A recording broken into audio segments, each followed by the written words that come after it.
Hey guys, this is Kapil Chaudhary and welcome to the Inspiral Study YouTube channel. बच्चों, आज हम आपके लिए एक स्पेशल टॉपिक लेकर के आए हैं जो कि क्लास 10th का कार्बन एंड इट्स कंपाउंड का ही टॉपिक है, जिस टॉपिक का नाम है हाइड्रोकार्बन।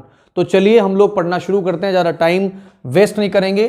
देखिए बच्चा, जब सबसे पहले हम लोग हाइड्रोकार्बन पढ़ते हैं तो हाइड्रोकार्बन के नाम से ही हम लोग ये अंदाजा लगा लेते हैं कि ये है क्या। तो यहाँ जो हाइड्रोकार्बन वर्ड है वो दो वर्ड से बना हुआ है।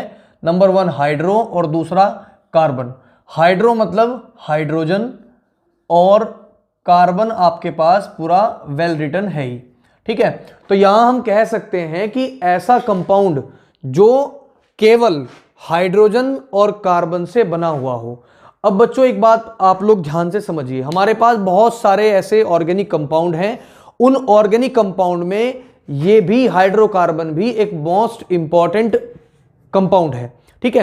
कंपाउंड कौन सा है? ऑर्गेनिक कंपाउंड, ठीक। तो यहां पर हम लोग डेफिनेशन समझते हैं कि the organic compounds containing only carbon and hydrogen. इसमें आपको ज्यादा कुछ अपना दिमाग खर्च करने की जरूरत नहीं है, आप लोग इसको समझ ही गए हो कि हाइड्रोकार्बन मतलब हाइड्रोजन प्लस कार्बन। तो ऐसा ऑर्गेनिक कंपाउंड जो हाइड्रोजन और कार्बन दोनों से मिलकर के बना हुआ हो। ऐसे कार्बन यानी ऐसे हाइड्रोकार्बन जो हैं आपके बहुत सारे होते हैं, लेकिन कुछ एग्जाम्पल हम लोगों ने लिए हैं, आप लोग इसको देखिएगा। Number 1 CH4 methane, number 2 C2H6 ethane, number 3 C2H4 ethene और नंबर 4 इथाइन C2H2। बच्चों एक बात ध्यान रखो, ये इथेन, मीथेन, इथीन, इसका फंडा मैं आप लोगों को सिखाने वाला हूं, बहुत जल्द हमारी अगली वीडियो आएगी। लेकिन फिलहाल आप लोग हाइड्रोकार्बन को पूरा कंप्लीट समझिए, ठीक है।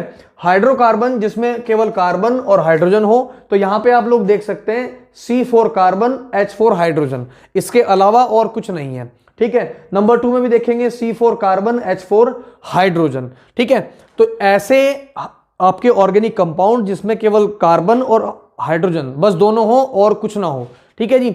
उसके बाद में हम लोग इसको कह सकते हैं पेरेंट ऑर्गेनिक कंपाउंड, यानी ये ऐसा ऑर्गेनिक कंपाउंड है जिससे लगभग बहुत सारे आपके ऑर्गेनिक कंपाउंड डेवलप होते हैं। कैसे होते हैं और किस तरीके से होते हैं मैं आपको भी बताने वाला हूं। होता क्या है कि जैसे कोई कंपाउंड है, जैसे कोई ऑर्गेनिक कंपाउंड है, मान लीजिए CH4 है, मीथेन है, ठीक है। तो अगर इसमें से हम लोग एक हाइड्रोजन का एटम इसमें से निकाल दें, यानी इसको CH3 कर दें, तो CH3 के बाद एक रह जाएगा इलेक्ट्रॉन बाहर, और इसके बाद हम लोग इसका एक बॉन्ड बना दें Cl के साथ, तो ये बन जाएगा CH3Cl, क्योंकि एक की जरूरत है ना। तो Cl ऐड कर लिया, तो आपका कौन सा बन गया? ये आपका अलग वाला बन गया, ठीक है जी, जिसको हम लोग कह देते हैं क्लोरोमीथेन, ठीक है जी। Cl लग गया। ये आपको क्लोरो, ब्रोमो, ये सारे मैं आपको बताने वाला हूं। बस फिलहाल आप लोग ये समझिए कि इसी आपके हाइड्रोकार्बन से आपके बहुत सारे ऐसे ऑर्गेनिक कंपाउंड बन जाते हैं, इसीलिए इसको पेरेंट ऑर्गेनिक कंपाउंड बोला गया है, ठीक है जी। अब कैसे बनते हैं और कैसे लिखा मैंने आपको, इसको थोड़ा सा हम लोग थ्योरी में बता देते हैं। Other compound are considered to be derived from them, यानी बाकी अदर कंपाउंड भी इसी से बनते हैं, ठीक है। कैसे? By the replacement of one और मोर हाइड्रोजन एटम। मैंने वही कहा, इस वाले में हमने एक हाइड्रोजन एटम कम कर दिया। अब कम कर दिया तो बॉन्डिंग आपकी रह गई कच्ची, मतलब कि एक इलेक्ट्रॉन रह गया एक्स्ट्रा। अब एक इलेक्ट्रॉन लेने के लिए क्लोरीन का सहारा लिया, क्लोरीन को भी एक चाहिए था, तो एक इसको दे दिया, है ना, बॉन्ड बना लिया, सिंगल बॉन्ड। तो क्या बन गया? CH3Cl। समझ गए? ऐसे ही Br के साथ भी हो सकता है, ठीक है जी। तो यानी कैसे बनते हैं? जब हाइड्रोजन का कोई एक एटम या कोई एक से ज्यादा, एक या दो एटम रिप्लेस किए गए हों और उसकी जगह पे कोई दूसरा कंपाउंड, कोई दूसरा एलिमेंट आपका आया हो कंपाउंड बनाने के लिए, ठीक है जी। बात को आप लोग समझ गए होंगे। अब इस हाइड्रोकार्बन का मेन सोर्स क्या है? इस हाइड्रोकार्बन का मेन सोर्स है पेट्रोलियम, ठीक है जी। क्या है? पेट्रोलियम, जिसको हम यहां पे अलग तरीके से क्रूड ऑयल भी कह सकते हैं। क्या कह सकते हैं? Crude oil.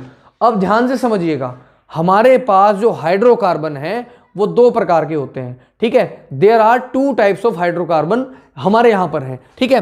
हमारे यहां के हर जगह हैं।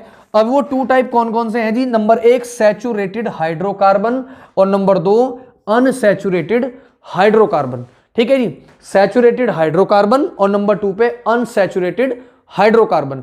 बच्चों सैचुरेटेड और अनसैचुरेटेड हाइड्रोकार्बन की हम नेक्स्ट वीडियो आपको देने वाले हैं पार्ट 2 के रूप में।